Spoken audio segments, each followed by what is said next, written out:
Subhanahu wa taala dalam Quran surat Al-Baqarah ayat 37 yang artinya kemudian Adam menerima beberapa kalimat dari Tuhannya, lalu dia pun menerima tobatnya. Sungguh Allah Maha Penerima Tobat, Maha Penyayang.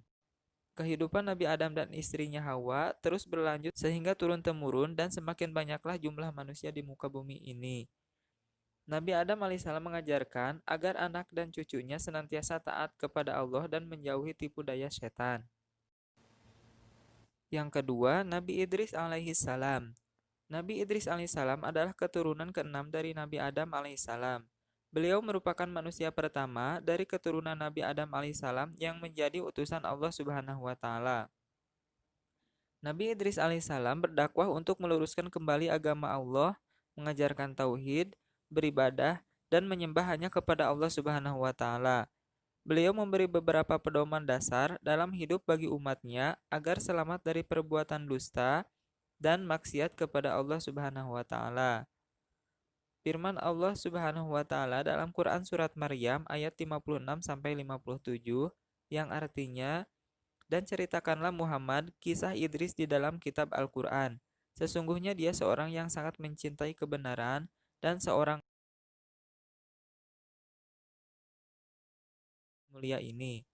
Firman Allah Subhanahu wa taala dalam Quran surat Yunus ayat 73 yang artinya kemudian mereka mendustakannya, Nuh, lalu kami selamatkan dia dan orang yang bersamanya di dalam kapal.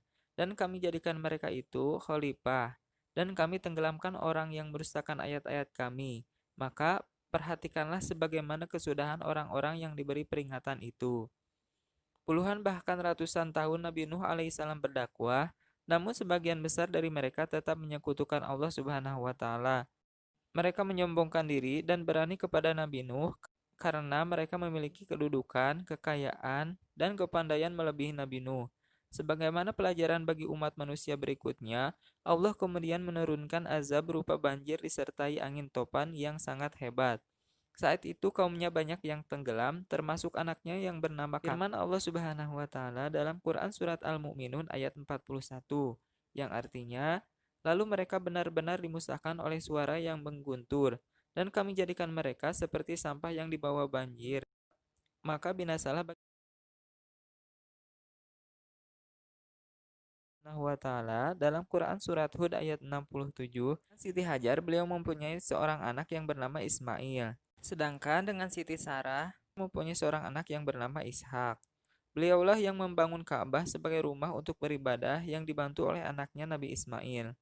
Adapun batu untuk berpijak pada saat pembangunan Ka'bah atau Baitullah yang dikenal dengan Makom Ibrahim. Firman Allah Subhanahu wa taala dalam Quran surat Ali Imran ayat 96 yang artinya Allah Subhanahu wa taala berfirman dalam Quran surat Hud ayat 82 yang artinya maka ketika keputusan kami datang kami menjungkir balikannya negeri kaum Lut dan kami hujani mereka bertubi-tubi dengan batu dari tanah yang terbakar. Yang kedelapan, Nabi Ismail alaihissalam. Nabi Ismail alaihissalam adalah seorang yang sangat sabar, penyantun, serta berhati lembut. Beliau selalu menepati janji. Allah Subhanahu wa taala berfirman dalam Quran surat Maryam ayat 54 yang artinya dan ceritakanlah Muhammad kisah Ismail di dalam kitab Al-Quran. Dia benar-benar seorang yang benar janjinya, seorang rasul dan nabi. Yang kesembilan, Nabi Ishak alaihissalam. Nabi Ishak alaihissalam dilahirkan di desa Habrun. Beliau mempunyai putra Al-Ais dan Nabi Yakub alaihissalam. Beliau melanjutkan risalah agama yang dibawa oleh bapaknya yaitu Nabi Ibrahim alaihissalam. Nabi Ishak alaihissalam dikenal dengan sifat ramah dan pandai hingga umatnya merasa senang dan diberi kemakmuran yang berlimpah ruah oleh Allah Subhanahu wa taala. Firman Allah Subhanahu wa taala dalam Quran surat Shad ayat 45 yang artinya dan ingatlah hamba-hamba kami, Ibrahim, Ishak, dan Yakub yang mempunyai kekuatan-kekuatan yang besar. Firman Allah Subhanahu wa taala dalam Quran surat Al-Baqarah ayat 132 yang artinya dan Ibrahim mewasiatkan ucapan itu kepada anak-anaknya. Demikian pula Yakub, wahai anak-anakku, sesungguhnya Allah telah memilih agama ini untukmu. Maka janganlah kamu mati kecuali dalam Allah Subhanahu wa taala dalam Quran surat Yusuf ayat 55 yang artinya dia Yusuf berkata, jadikanlah aku bendaharawan negeri Mesir, karena sesungguhnya aku adalah orang yang pandai wa ta'ala. Firman Allah Subhanahu wa taala dalam Quran surat Shad ayat 41 yang artinya, "Dan ingatlah akan hamba kami Ayub ketika dia menyeru Tuhannya, sesungguhnya aku diganggu setan dengan penderitaan dan bencana."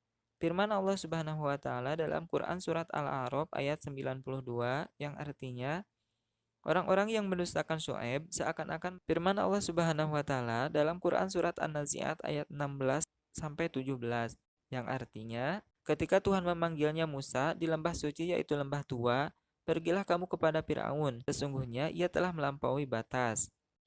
Yang ke-15, Nabi Harun alaihissalam. Nabi Harun alaihissalam adalah seorang yang soleh dan berhati lembut yang mengemban risalah kenabian bersama dengan Nabi Musa alaihissalam. Mereka diutus untuk Bani Israel. Nabi Harun alaihissalam adalah seorang nabi dan rasul. Sebagaimana firman Allah Subhanahu wa taala dalam Quran surat Maryam ayat 53 yang artinya, "Dan kami telah menganugerahkan sebagian rahmat kami kepadanya, yaitu bahwa saudaranya Harun menjadi nabi."